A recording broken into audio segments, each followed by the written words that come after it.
In this video, I'm going to give you the answer for this question. The question is, which state annually selects a princess cake of the Milky Way to represent dairy farming? When I give you the answer for this question, and the correct answer for the question is Minnesota. So that is the answer for the question, Minnesota. Hi, thank you so much for watching this video. If you find this video is very useful, you can help this channel to grow by subscribing this channel. Please this subscribe button and don't forget to like this video. And if you find this video is not really good, or you don't really like this video, or you kind of feel that it's a little bit offensive or something like that, you can click this one, dislike button. You can do that anyway.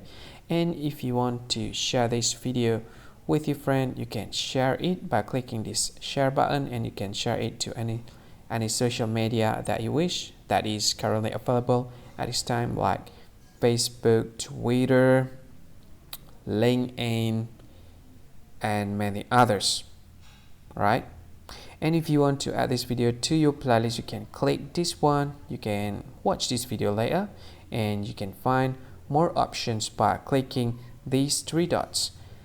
And yeah, don't forget to subscribe. I think that's all of it. Thank you so much for watching this video, and see you again in another video. Bye bye. See you again.